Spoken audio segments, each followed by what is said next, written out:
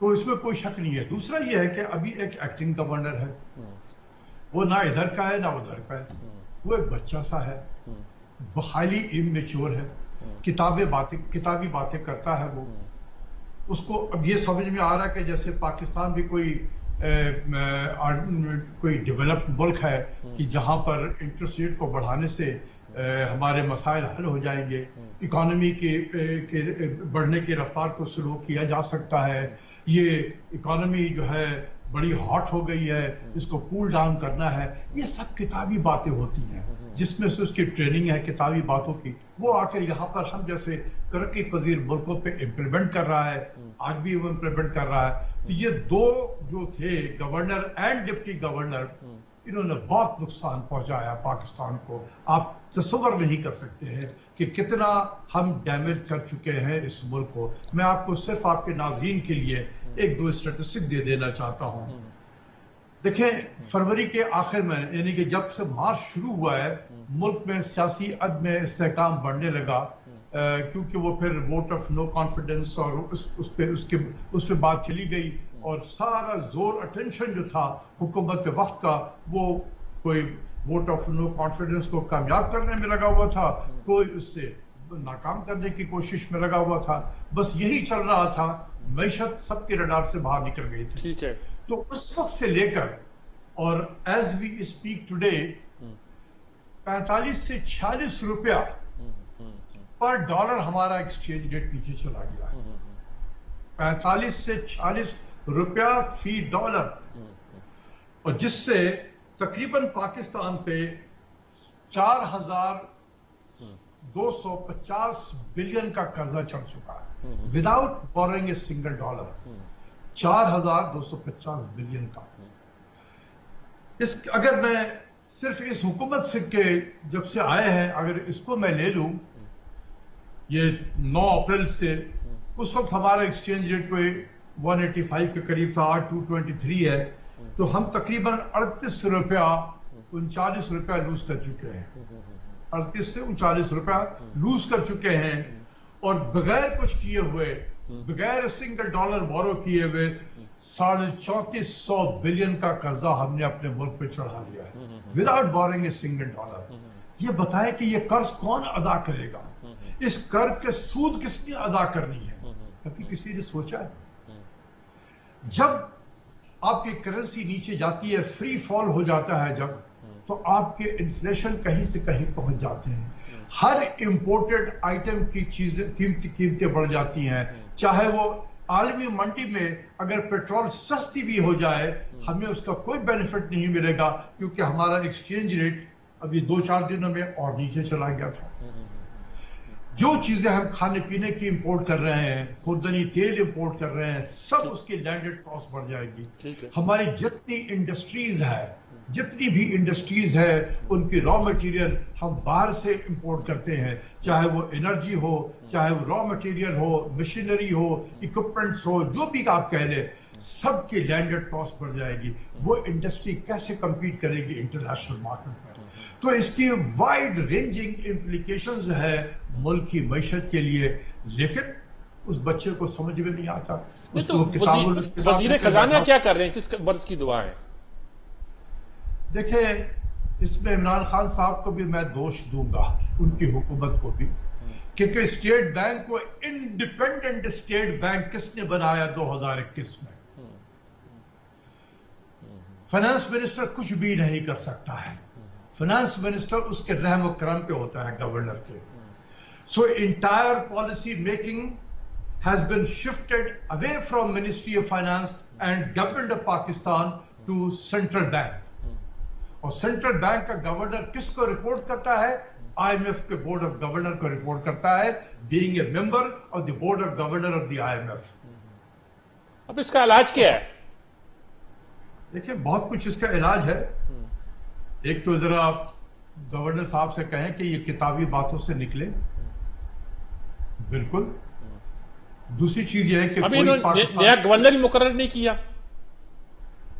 آپ خود دیکھیں نا کہ ہم چاہ کیا رہے ہیں, اس ملک کو کہاں لے کر جانا چاہتے ہیں, کہ جو اہم ادارے ہیں اس کا بورڈ آف گورنر ہی نہیں ہے. اور اس کا گورنر بھی نہیں ہے. ابھی ہم نے board of director state bank کا لگایا ہے, اس میں سارے سیاسی لوگ زیادہ تر اس میں نظر آتے ہیں مجھے. تو کوئی پڑھے لکھے قابل آدمی کو لگاؤ وہاں پر کہ وہ کچھ جو بھی گورنر آئے اس کو مشورہ تو دے سکتے. اب اگر آپ نے کسی اچھے آدمی کو بھی گورنر بنا دیا تو اس کے ہاتھ پیر باندھ دیں گے یہ بورڈ آف ڈائریکٹر جو ہے. تو یہ عجیب سی صورتحال ہو گئی ہے.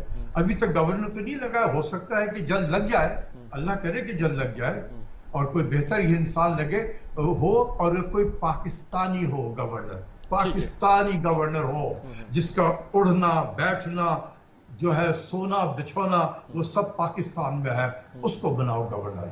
اگر اس کے اندر تھوڑی کمی بیشی ہوگی تو ہم باہر سے اس کو گائیڈ کر سکتے ہیں, لیکن امپورٹڈ نہ ہو, وہ ہٹ مین نہ لانا. لگانا دے گا آئی ایم ایف میں اپنی مرضی کا گورنر؟ دیکھیں یہ ہم پہ ڈیپینڈ کرتا ہے نا. جنرلی دیکھا یہ گیا ہے کہ جب آئی ایم ایف سے میں جو ملک جاتا ہے اور اس کے پروگرام کو امپلیمنٹ کرتا ہے تو آئی ایم ایف کہتا ہے کہ ذرا ہمارے امپلیمنٹر بھی رکھ لیں تاکہ وہ بہتر طریقے سے امپلیمنٹ کر دے. تو یہ رضا باکر اور حفیظ شیخ اسی ایز اے امپلیمنٹر ہی آئے تھے نا. جو نقصان انہوں نے پہنچایا وہ ہم سبوں کے سامنے ہے. اس ملک کی معیشت کو یقین کریں, رضا باکر اور حفیظ شیخ نے اتنا نقصان پہنچایا ہے کہ ہم تصور نہیں کر سکتے. اور جو لوگ ان کو لائے تھے شاید ان کے بھی ذہن و گمان میں نہیں تھا کہ یہ اتنا ڈیمیج کر دے گا. مجھے اللہ پہ یقین ہے کہ شاید اب وہ سمجھ گئے ہوں گے کہ یہ ان دونوں نے کتنی تباہی پھیری ہے. اب یہ دونوں کو کبھی پاکستان میں داخل نہ ہونے دیں. یہ میری گزارش ہے ان لوگوں سے جو لاتے ہیں باہر سے, ہیلی کاپٹر سے لوگوں کو اتارتے ہیں, ان سے میں اپیل کروں گا یار کسی پاکستانی کو لگا دو. یہ 225 ملین کی آبادی میں اچھے اچھے لوگ بیٹھے ہوئے ہیں, نظر چاہیے آپ کی. ہمارے تو ساری جو بندہ آتا ہے باہر سے آتا ہے ڈالرز میں بقول آپ کے پیمنٹ ہوتی ہے انہیں, اور ڈالر قیمت بڑھ جائے تو ان کو تو خوشی ہوتی ہے کہ ہماری تنخواہیں بڑھ گئی ہیں. تو کیا حل کیا ہے؟ ہمارے اندر بیٹھے ہوئے ہیں, پینیٹریٹ کیے ہوئے ہیں, منسٹری میں بھی ہوتے ہیں, ہر جگہ ہوتے ہیں. یہ بہت زیادہ ہو گیا ہے آئی ایم ایف کا, چونکہ ہم 34 سال سے آئی ایم ایف میں آئے. اب آپ سوچیں کہ جب 1988 میں جب ہم آئی ایم ایف میں گئے تھے, ویسے تو ہم 1958 میں گئے تھے پہلی مرتبہ, اور تقریباً 4 مرتبہ ویسے ہی گئے تھے چھوٹے چھوٹے سے لون کے لیے. لیکن 88 کے بعد سے تو بالکل ہم آئی ایم ایف کے ساتھ ہی ہیں. تو جو بچہ پیدا ہوا ہوگا 1988 میں اور 34-35 سال کا نوجوان ہو گیا ہے, اور ہم مسلسل آئی ایم ایف کے پاس ہیں barring 4 years of Musharraf period, جب ہم 2004 سے 2008 تک آئی ایم ایف میں نہیں تھے. اور وہی ایک پیریڈ ہے جو ساری دنیا آپ کو بتاتی ہے کہ دیکھیں یہ ہے آپ کا رول ماڈل, کم سے کم اس کو اچیو کر لو جو تم نے 2004 سے 2008 میں اچیو کیا تھا. اسحاق ڈار نے بھی تو پروگرام مکمل کر لیا تھا, اور اس کا دعویٰ یہ ہے کہ اگر اس کی پالیسیوں پہ عمل کیا جاتا تو ہم آئی ایم ایف میں نہ جاتے. اسی وقت کہہ دیا تھا اس نے. کیا کچھ اس میں صداقت ہے؟ نہیں دیکھیں یہ ظاہر سی بات ہے, میں کسی کے اس پہ کامنٹس نہیں کر سکتا, وہ سیاسی لوگ ہوتے ہیں, اور میں کسی سیاسی لیڈر نے کیا بیان دیا ہے اس کو کنٹراڈکٹ کرنا یا اس کو اس کے حق میں بولنا یہ میرا کام نہیں ہے. میں جو بہتر سمجھتا ہوں وہ بولتا ہوں. تو ڈار صاحب نے کیا کہا وہ ڈار صاحب سے پوچھ لیں, وہ آپ کو بتائیں گے. اس کا مطلب یہی ہے کہ ہمیں اپنے اسٹیٹ بینک کو ٹھیک کرنا پڑے گا اور آئی ایم ایف کے ساتھ اپنے معاملات کو بہتر کرنا پڑے گا. لیکن ہمارے لوگ تو میرا خیال خوفزدہ ہیں کہ اگر کوئی بات نہ مانی گئی آئی ایم ایف کی تو ہماری معیشت بالکل ڈوب جائے گی. اس پہ کیا راستہ نکلے گا؟ دیکھیں 190 ملک ہیں جو آئی ایم ایف کے ممبر ہیں. کیا سارے 190 ملک اسی حالت میں ہیں؟ آئی ایم ایف کے پاس وہی جاتا ہے پیسہ لینے کے لیے جو ہم جیسے نکمے ملک ہوتے ہیں, جو اپنے گھر کو نہیں چلا سکتے, جہاں پر ہر لمحے سیاست ہے. سوتے ہیں سیاست کے ساتھ, جاگتے ہیں سیاست کے ساتھ, باتیں کرتے ہیں سیاست کے ساتھ, کھانا کھاتے ہیں سیاست کے ساتھ, چائے پیتے ہیں سیاست کے ساتھ. جب اتنی زیادہ سیاست ہو جائے تو وہاں پر معیشت پھر نہیں چل سکتی. ٹھیک بات ہے. کیونکہ معیشت چاروں طرف جو ہے وہ اس کو گھیرے میں لگ کے رکھتی ہے معیشت کو سیاست ہماری. بہت شکریہ آپ کا ڈاکٹر اشفاق حسن خان صاحب, بہت شکریہ آپ کا. آپ نے بڑی وضاحت کے ساتھ ان باتوں کی نشاندہی کی. خدا ہمیں اپنی معیشت کو صحیح راستے پر چلانے اور پاکستان کو سلامت رکھنے کی توفیق عطا کرے. اجازت چاہتا ہوں, وقفہ لیتے ہیں, وقفے کے بعد حاضر ہوتے ہیں.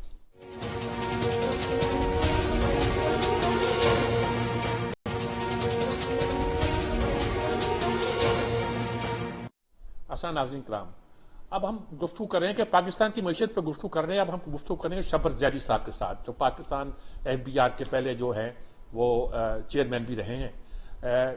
ان کو میں بہت قائل ہوں اس بات پر کہ وہ چند لوگوں میں ہیں پاکستان میں جو سب کچھ تج کر ملک کی قسمت کو بدلنے کے لیے سسٹم کا حصہ بنے, اور پھر جب دیکھا کہ کچھ کر نہیں پا رہے تو کرسی سے چمٹے رہنے کی بجائے اس سے الگ ہو گئے. یہ بہت بڑی بات ہوتی ہے اور پاکستان میں خاص طور پر اس کی اہمیت کو سمجھنا چاہیے.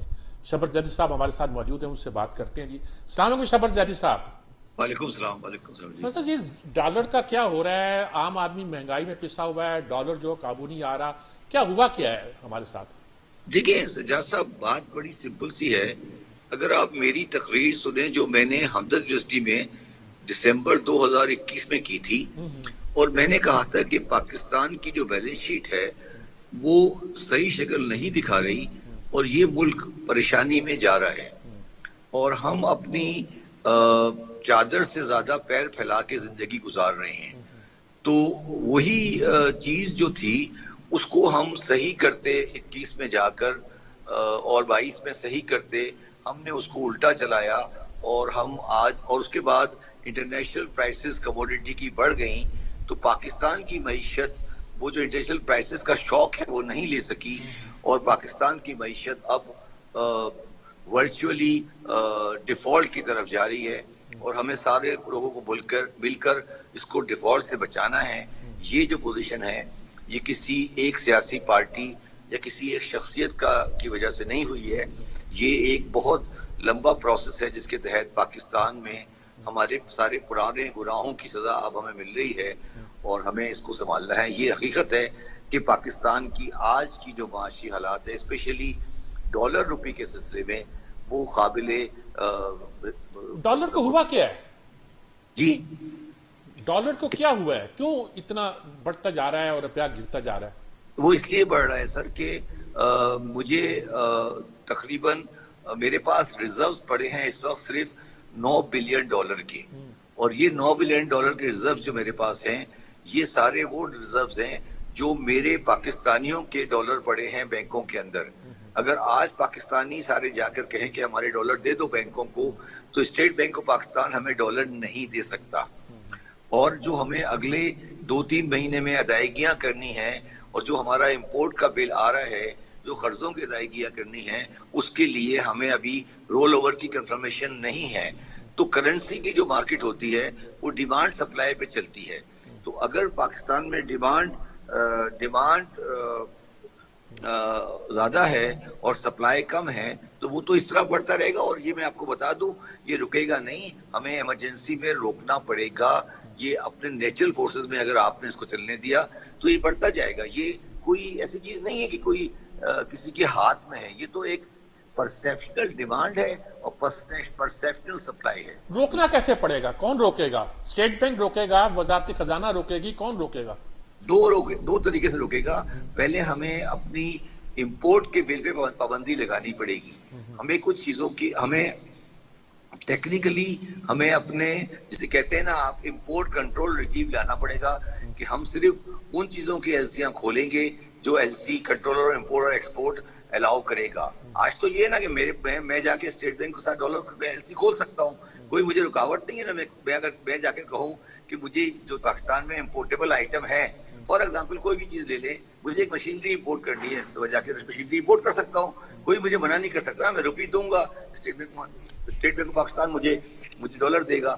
مگر امپورٹ کنٹرول جب ہوتا ہے تو جب آپ صرف ایل سی اس وقت کھول سکتے ہیں جب کنٹرولر امپورٹ ایکسپورٹ آپ کو اجازت دے گا.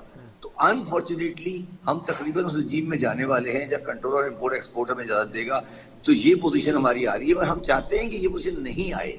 اور پھر اس کے بعد ہمیں رول اوور جو اسٹیٹ بینک آف پاکستان کو چاہیے آگے لونز کے، وہ ہمیں کرنے پڑیں گے. تو یہ دو اسٹیپ ہمیں کرنے پڑیں گے، تو اس سے ڈالر کی جو ڈیمانڈ کی پوزیشن ہے وہ صحیح ہو جائے گی اور یہ بیلنس ہوگا، اور یہ 200 پہ آنا چاہیے. میرے حساب سے اس کی ریئل ویلیو 170 روپے ہے، اور یہ جو آپ 170 سے لے کر اور 220 سے 228 بالکل ٹھیک ہے. ابھی میری اشفاق حسن خان سے اور شاہد حسن صدیقی سے بات ہو رہی تھی، وہ بھی کہہ رہے تھے کہ اسٹیٹ بینک انٹروین کر سکتا تھا لیکن نہیں کیا، اور باقر رضا پہ بہت سے لوگ الزام لگاتے ہیں کہ اس نے اس سارے معاملے کو خراب کیا. آپ کیا کہیں گے؟ سر مجھے بتائیں، باقر صاحب تو 170 پہ چلے گئے تھے نا جی، 170 سے لے کر ابھی 230 کے کیسے ہو گیا؟ پھر باقر صاحب کو کیوں الزام دے رہے ہیں سر؟ 170 سے 230 کا مطلب ہوا 60 روپے. تو 60 روپے باقر صاحب نے تو نہیں کیا نا جی. اگر اسٹیٹ بینک انٹروین کرتا تو اب کیوں نہیں کر لیتا؟ پیسے نہیں ہے سر انٹروین کرنے کے لیے. انڈیا نے کہا ہے کہ وہ $100 بلین مارکیٹ میں ڈالے گا اپنی کرنسی کو اسٹرانگ کرنے کے لیے. $100 بلین ڈال رہا ہے انڈیا. ہمارے پاس ڈالنے کے لیے پیسے ہیں نہیں ہے نا. تو ریئلٹی کو ایکسپٹ کریں. لوگوں کو ایک دوسرے کو الزام دینے سے ہمارا مسئلہ یہ ہے سر سجاد صاحب، ہمارا مسئلہ اس ملک کا یہ ہے کہ ہم ملک کے مسائل کو شخصیتوں سے ریلیٹ کر دیتے ہیں. یہ مسئلہ پاکستان کا ہے، یہ پاکستان کی برائی ہے، یہ کسی کی شخصیت کی برائی نہیں ہے. یہ پاکستان کی ریاستی کمزوری ہے، اس کو کسی شخصیت پہ نہیں ڈالیں. کہ یہ حل کیا ہے اس کا؟ میں نے بتا دیا آپ کو حل، کہ آپ امپورٹ کے بل کو ریسٹرکٹ کریں، بڑی گاڑیاں بند کریں. وہ تو خاصا کر لیا انہوں نے، کچھ کیا ہوا ہے. وہ کہتے ہیں، دعویٰ کرتے ہیں کہ ہم نے بہت کیا ہے. کیا کیا ہے آپ مجھے بتائیں نا. 6 بجے بازار بند ہو رہا ہے، کیا کیا ہے؟ بیکار کی باتیں کرتے ہیں. کیا 6 بجے پاکستان میں بجلی کے بازار بند ہوتے ہیں؟ آپ یہ لا اناؤنس کر دیں کہ کوئی سورج ڈوبنے کے بعد کوئی دکان نہیں کھلے گی. یہ ہے آپ کیا بات کریں گے ہم نے کیا ہے؟ کیا کیا ہے بتائیں مجھے. آپ یہ اعلان کریں. 9 بجے کے بعد تو کر دیا انہوں نے. کیا 9 بجے کے بعد تو بازار بند کر دیے. 6 بجے اور 9 بجے میں 2 گھنٹے ہیں سر. 6 بجے اور 9 گھنٹے میں 2 گھنٹے ہوتے ہیں سر. 9 بجے کیوں کیا؟ 6 بجے کیوں نہیں کرتے؟ لائٹ جلائیں نہیں نا آپ. میرا مقصد آپ لائٹ جلائیں نہیں، آپ ڈے لائٹ استعمال کریں نا. اور آپ پابندی لگائیں کہ کسی بھی بڑی گاڑی کو، جو 2000 سی سی والی گاڑی ہے اور جو پیسنجر گاڑی ہے 2000 سی سی بڑی والی، اس کو ہم پیٹرول نہیں دیں گے. ختم. ودیش گاڑیاں بند کریں پاکستان کی ساری، کریں نا جی. اور یہ جو بڑے بڑے پرائم منسٹر کے ساتھ اور چیف منسٹر کے ساتھ پورے کنوائے پھرتے ہیں، بند کریں ان کو. تو یہ دیکھیں نا، یہ تو بیکار کی باتیں کر رہے ہیں نا کہ ہم نے کر دیا کیا کہتے ہیں. یہ تو بالکل فضول باتیں کر رہے ہیں نا. یہ تو آگ سے کھیل رہے ہیں بیسیکلی. کیا کیا انہوں نے بتایا نا مجھے ابھی تک. کیا چیز کی ہے مجھے ایک چیز بتا دیں. سارے بازار کھولے ہوئے ہیں، ساری لائٹیں جل رہی ہیں، سارے ہورڈنگ میں لائٹیں جل رہی ہیں، ساری بجلی کنزیوم ہو رہی ہے، بڑی بڑی گاڑیاں ٹرولے چل رہے ہیں. میں ابھی اس جگہ سے گزر رہا تھا، شاید چیف منسٹر صاحب آئے ہوئے تھے، کوئی 12 گاڑیاں آس پاس میں کھڑی ہوئی تھی. یہ کیا چیز ہے؟ یہ افورڈ کر سکتے ہیں ہم؟ کس دنیا میں بیٹھے ہیں ہم؟ کیوں اس طرح کی باتیں کرتے ہیں؟ $28 بلین کا میرا بل ہے انرجی کا، اس کو لے کر آئے 25 بلین پر، پھر ٹھیک ہوگا نا. بیکار کی باتیں کہ رضا باقر نے یہ کر دیا اور اس نے یہ کر دیا اور میں نے یہ کر دیا اور عمران خان نے یہ کر دیا اور نواز شریف نے یہ کر دیا. یہ سب بیکار کی باتیں بند کریں. ریاست ناکام ہو رہی ہے، پلیز یہ غور کریں. ریاست جی آپ ٹھیک فرما رہے ہیں کہ بڑی گاڑیاں بند کی جائیں، وقت کا کمی کی جائے. وزارت خزانہ ذمہ دار ہے اس کی یا پورے سیاستدان ہی ذمہ دار ہے؟ سیاستدان ذمہ دار ہے.